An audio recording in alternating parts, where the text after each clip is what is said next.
할렐루야. 아멘.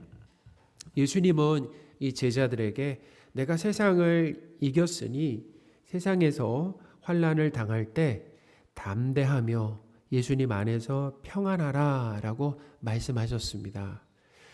오늘 말씀을 통해서 예수님이 세상을 이기셨다라고 하는 것이 어떤 의미인지와 세상에서 성도가 당하는 이 환난이 무엇인지 설명을 해드리겠습니다. 이 두 가지의 의미를 정확하게 깨닫게 되면 세상에서 성도로서 우리가 거룩하지 못한, 어떻게 보면 미성숙하고 부끄러운 모습이 나타날 때, 그렇게 살아갈 때 자신의 이 모습에 실망하거나 자책하지 않고 주님 안에서 평안하고 담대할 수가 있다라는 것입니다. 자, 먼저 예수님께서 세상과 싸워 이기며 승리하셨다라고 하는 것의 의미를 말씀드리겠습니다. 예수님의 이 이김은 예수님의 십자가 죽음과 부활을 말합니다. 예수님은 종교적으로 자신이 하나님의 아들, 곧 하나님이라고 하신 것으로 인해 하나님의 신성을 모독했다라고 하는 이 정죄를 받으셨습니다. 또한 이 정치적으로는 유대인의 왕으로 로마 황제의 반기를 든 이 정치범으로 몰려서 이 두 가지 죄죠. 그러니까 종교적으로 죄를 짓고 신성 모독이라고 하는 죄를 짓고, 정치적으로는 정치범, 로마에 대항한 정치범이다라고 하는 그 죄로 몰려서 십자가형을 받으시고 죽으셨다라는 거죠. 십자가 위에 붙은 예수님의 이 제패에는 유대인의 왕이라고 적혀 있었습니다. 마태복음 27장 37절입니다. 그 머리 위에 이는 유대인의 왕 예수라 쓴 제패를 붙였더라. 아멘. 그것이 죄목이라는 거예요. 예수님의 죄목을 붙였는데 유대인의 왕. 이것은 뭐냐면 정치범이라는 거죠. 로마가 예수님을 십자가에 못 박을 때 그 신성 모독이라고 하는 것은 어떻게 보면 로마의 법으로는 사형 집행을 할 수 있지 않았고 뭐예요? 로마의 그 황제에게 반기를 든 정치범, 그러니까 유대인의 왕이라고 해서 예수님을 십자가에 못 박겠다라는 거죠. 예수님의 이 죽음으로 예수님은 세상에 진 것 같았습니다. 그렇죠? 그러나 하나님은 죽음에서 예수님을 부활시키심으로 인해서, 그 부활이 어떤 의미가 있냐면 예수님을 부활시키셨잖아요. 그것을 통해서 예수님이 이 땅에 살아계실 때 전하신 말씀 전부가 오르시다라고 하는 것, 그리고 세상이 틀리고 그들의 죄를 밝히 드러내셨다라는 것입니다. 그러니까 부활이 그런 의미가 있다라는 거예요. 그러니까 예수님의 부활로 예수님께서 하나님이시요, 죽음도 이기시는 하나님이시요, 유대인의 왕이요 구원자이신 것이 증명되었다라는 것입니다. 그러니까 예수님의 뭐예요? 승리요 이김입니다. 예수님의 이 이김은 곧 어떤 결과를 가져왔냐면 예수님의 십자가와 부활로 택한 백성들이 죄를 사함받고 하나님의 백성이 되는 이 구원이 이루어지고 완성되는 것을 의미한다라는 거예요. 참 중요합니다. 여기서 구원이 이루어졌다, 구원이 성취됐다, 이루어졌다, 성취됐다라는 건 같은 거예요. 그리고 구원이 완성된다라는 것입니다. 죄인이 죄를 용서받고 하나님 나라 백성이 되는 것은 예수님의 십자가와 부활로만 가능하다라는 것입니다. 로마서 4장 25절입니다. 예수는 우리가 범죄한 것 때문에 내어줌이 되고 또한 우리를 의롭다 하시기 위하여 살아나셨느니라. 아멘. 그러니까 예수님의 십자가와 부활이 죄인을 어떻게 해요? 의롭게 만들었다라는 것입니다. 예수님이 세상을 이기셨다라고 하는 것은 십자가와 부활로 이루신 이 구원의 성취와 완성을 말한다라는 거예요. 자, 두 가지입니다. 구원의 성취와 구원의 완성을 말한다라는 거예요. 예수님은 세상을 이기셨으니 성도들이 세상에서 당하는 이 환난 가운데서 뭐 하라고 했습니까? 주님 안에서 자, 중요합니다. 주님 안에서 평안하고 담대하라라고 말씀을 하셨습니다. 이 말씀을 다르게 표현하면은 예수님이 구원을 이루시고 완성하실 것을 믿고 어떻게 하라는 거예요? 세상에서 성도들이 당하는 환난 가운데 평안하고 담대하라라는 겁니다. 성도의 구원이라고 하는 것은 과거, 현재, 미래로 이 세 가지 시제로 설명을 할 수 있다라는 거예요. 성도는 예수 그리스도를 믿음으로 구원을 이미 받았습니다. 그렇죠? 이미 구원을 받았다라는 거예요. 그런데 또한 현재 구원을 받고 있다라고 말합니다. 성경은. 그리고 미래의 구원을 받을 것이다 라고 말한다라는 거예요. 자, 좀 더 설명을 해드리겠습니다. 이미 받은 이 구원이라고 하는 것은 예수님의 십자가와 부활로 이루신 구원이다라는 거예요. 그래서 죄인이 하나님의 자녀가 되는 신분의 변화가 이미 이루어졌죠. 우리는 하나님의 자녀잖아요. 이미 하나님의 자녀가 되었습니다. 그러니까 구원을 받은 거예요. 하나님의 나라로 소속이 이제 변경된 거죠. 이것이 바로 과거의 구원을 받았다라는 의미고, 현재 받는 이 구원은 신분의 변화는 이루어졌지만, 우리 신분의 변화는 이루어졌잖아요. 그런데 성도다운 성품과 이 거룩함에 있어서는 이 성숙함이 필요하다라는 거죠. 그게 바로 뭐냐면 성화죠. 성화 과정이 필요하다라는 것입니다. 또 미래에 받을 구원은 예수님처럼, 그러니까 예수님께서 재림하시면 이루어지는 건데, 예수님이 재림하시면 예수님처럼 죄도 없고 거룩한 모습으로 온전해지는 그 영화를 말한다라는 거예요. 그 영화를 말한다라는 겁니다. 예수님이 세상을 이기셨다라고 하는 것은 십자가와 부활로 이루신 바로 이 구원의 성취와 구원의 완성이다라는 거예요. 성도는 예수님이 구원을 이루셨잖아요.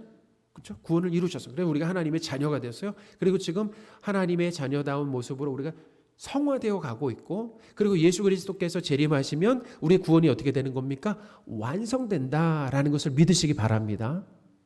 성도는 예수님이 이루시고 완성하실 구원을 믿고 세상에서 당하는 환난 가운데 평안하고 담대할 수가 있다라는 것입니다. 자, 그럼 여기서 중요한 것이 있어요. 뭐냐면, 그러면 세상에서 성도가 당하는 이 환난은 무엇인가라는 거예요. 참 중요합니다. 자, 아까 제가 서두에 말씀드렸잖아요. 서두에 우리는 두 가지에 대해서 알아야 되는데, 예수님이 세상을 이기셨다라고 하는 의미가 무엇인가? 그리고 세상에서 성도가 당하는 환난, 그러니까 오늘 본문에서 말하는 이 환난이 무엇인가라고 하는 의미를 알아야 된다라고 말씀을 드렸습니다. 자, 그러면 세상에서 성도가 당하는 환난이 무엇입니까? 성도는 세상에서 두 가지 고난을 받습니다. 첫째는 성도로서 세상과 구별되어 경건하게 살 때 오는 이 고난이다라는 거예요. 디모데후서 3장 12절입니다. 무릇 그리스도 예수 안에서 경건하게 살고자 하는 자는 박해를 받으리라. 아멘. 성경에 정말 여러 곳에서 성도로서 거룩하게 살면은 반드시 고난이 있다, 박해가 있다라고 하는 것을 성경 여러 곳에서 이야기하고 있어요. 저는 이제 대표적인 한 구절을 이제 말씀을 드렸습니다. 성도가 죄를 멀리하고 하나님의 뜻대로 선하게 살려고 하면은 세상은 성도를 환영하는 것이 아니라 성도를 미워하고 박해하게 된다라는 거예요. 극단적인 예이지만, 자, 북한 한번 생각해 보세요. 북한이나 아프가니스탄에서 복음을 전하면 어떻게 됩니까? 그들이 환영하는 것이 아니라는 거예요. 복음을 전함으로 어떻게 돼요? 죽을 수 있게 된다라는 거예요. 자, 이 말은 뭐예요? 세상의 성도를 미워하면서 박해하게 된다라는 거죠. 오늘날에도 이런 일들이 일어나는 거죠. 자, 둘째는 성도가 믿음 없는 모습으로 거룩하지 못하고 미성숙하게 살 때 오는 실망, 자책, 세상의 정죄다. 이것을 바로 뭐냐면 성도가 받는 환난이라고 말한다. 세상은 거룩하지 못한 성도를 보고 너가 그러고도 성도냐라고 정죄를 하죠.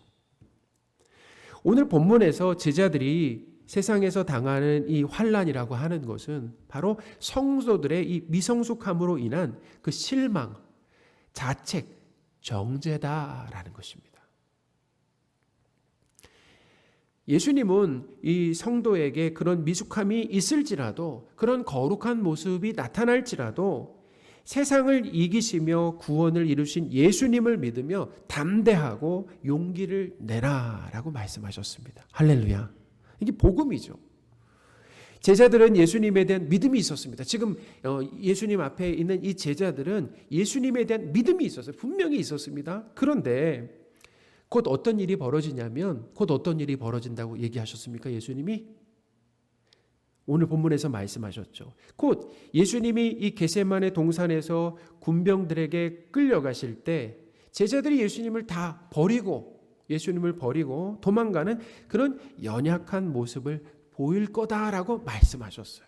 31절, 32절입니다. 예수께서 대답하시되 이제는 너희가 믿느냐? 보라, 너희가 다 각각 제 곳으로 흩어지고 나를 혼자 둘 때가 오나니 벌써 왔도다.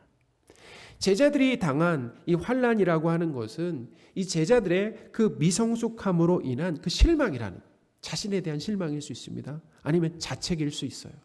아니면 세상에 나에 대한 정죄일 수도 있고 세상이 나를 정죄할 수도 있다라는 것입니다. 믿음을 발휘해야 하는 순간에 손해보고 죽는 것이 두려워 믿음 없는 선택을 하는 겁니다. 예수님의 제자들이 목숨이 위태로운 순간에 어떻게 했습니까? 예수님을 버리고 다 도망간 것처럼. 예수님은 이걸 미리 아셨어요.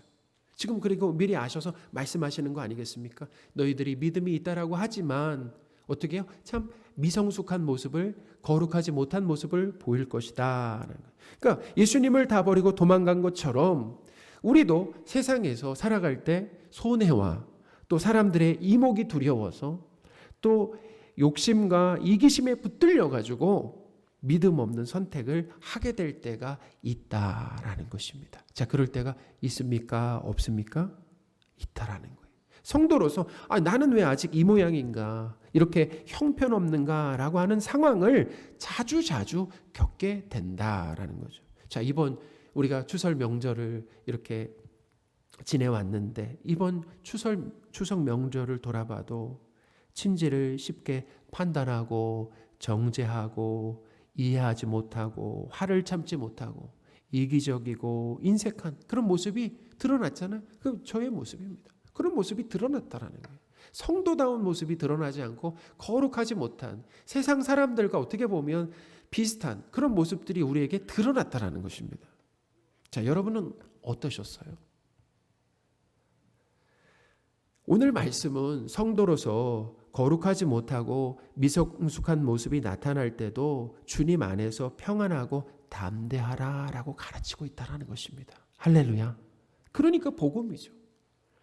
예수님은 실패를 일삼는 제자들에게 뭐라고 말씀하셨어요? 지금 곧 또 실패할 거라고 말씀하시는 거잖아요. 이렇게 실패를 일삼는 제자들에게 예수님의 이김, 곧 구원을 완성하실 것을 믿고 용기를 내라라고 말씀하셨습니다. 33절입니다. 이것을 너희에게 이르는 것은 너희로 내 안에서 평안을 누리게 하려 함이라. 세상에서는 너희가 환난을 당하나 담대하라. 내가 세상을 이기었노라. 아멘.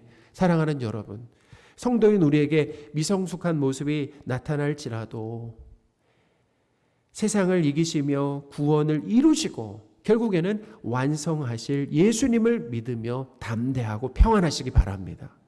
담대하고 평안하세요. 우리에게 믿음 없는 모습, 미성숙한 모습이 나타날 때 우리는 대부분 어떻게 합니까? 실망하죠. 나 자신에 대해서 실망하고 또 그랬어. 자책하고 나 자신을 정죄하기 일수다라는 거죠. 그렇게 나 자신을 정죄하기보다는 그런 자격 없는 나를 위해 십자가에서 죽으시고 부활하심으로 죄사함과 하나님 자녀로 삼아주신 예수님께 감사와 찬양을 드리는 것이 우리 자리가 되어야 된다라는 겁니다. 성도로서 성숙해지는 것, 신앙생활을 하다 보니까 그것도 내 힘과 노력으로 안 된다라는, 내 의지로 안 된다라는 거예요. 우리도 다 알죠. 예배 소홀해서는 안 돼. 예배를 잘 드려야 된다라는 거 압니다. 성경을 읽어야 된다라는 거 알아요. 기도해야 된다라는 거 압니다. 전도해야 된다라는 거 알아요. 아는데 잘 안 된다라는 거예요. 그러니까 우리가 얼마나 우리의 의지가 약한 것입니까? 우리의 힘으로, 우리의 능력으로는 성숙을 이룰 수가 없다라는, 우리가 신분의 변화도 우리의 능력으로 받을 수 없습니다. 신분이 변화되어서 성숙해지는 이 성화도 우리의 의지와 노력으로 안 된다라는, 우리의 의지와 노력으로 절대로 안 된다. 그래서 뭐예요? 하나님의 은혜와 도움이 필요하다라는 것입니다. 그러니까 우리에게 그런 모습이 나타날 때마다, 그런 미성숙하고 거룩하지 못한 모습이 나타날 때마다 내 힘으로는 성화도 안 되는구나. 하나님이 은혜를 주시고 도와주셔야지만 예수님을 닮은 거룩한 모습으로 변화될 수 있구나라고 하는 것을 깨닫고 어디로 나아가는 겁니까? 하나님, 저에게 은혜를 주시고 저를 도와주셔서 예수님을 닮은 거룩한 모습으로 성숙하게 지어질 수 있도록 도와주십시오 라고 그 은혜를 구하는 거죠. 또한 성도인 우리를 예수님을 닮은 이런 거룩한 모습으로 누가 하신다고요? 바로 예수님이 하신다는, 우리가 할 수 없습니다. 그래서 예수님을 닮은 성숙한 모습으로 빚어가시고 만드실 것, 그리고 예수님이 지금도 그렇게 열심을 내고 계신 것을 믿으시기 바랍니다. 그래서 예수님께서 누굴 보내주신 거예요? 예수님의 영이신 성령 하나님을 우리 안에 보내주셨다. 성도 안에 보내주셔서 성도 안에 내주하게 하심으로 어떤 일을 하시는 겁니까? 우리를 예수님을 닮은 모습으로, 그런 성숙한 모습으로 변화시켜 가고 계신다라는 것입니다. 말씀을 정리하겠습니다. 예수님께서 세상을 이기신 것은 어떤 의미인가? 십자가와 부활로 택한 백성의 죄를 사하고 하나님의 자녀로 삼아주신 이 구원의 성취, 이것이 구원의 성취입니다. 근데 뭐가 남았어요? 구원의 완성이 남았다라는 거예요. 완성이 무엇입니까? 예수님이 재림하심으로 인해서 성도가 예수님처럼 죄 없고 거룩한 모습으로 온전해지는 거죠. 이것을 말한다. 그러니까 예수님이 뭐예요? 세상을 이기신 것은 이것을 말하는, 구원을 성취하시고 구원을 완성하신다. 누가 하신다고요? 우리가 하는 것이 아니라 예수님이 하신다라는 거예요. 성도가 세상에서 당하는 이 환난이라고 하는 것은 어떤 오늘 본문에서 말하는 환난입니다. 성도로서 믿음 없고 미성숙한 모습으로 인해 자신에 대한 실망과 자책과 또 세상의 정죄가 있을 수 있습니다. 그런 상황에서 예수님께서 세상을 이기심으로 구원을 선물하시고 결국에는 구원을 완성하심으로 성도를 온전하게 하실 것을 믿으며 어떻게 하는 겁니까? 주님 안에서 평안하고 힘을 내는 것이다 라는 것입니다. 힘을 내는 것이다 라는 것을 기억하시는 저와 여러분들이 되셨으면 좋겠습니다.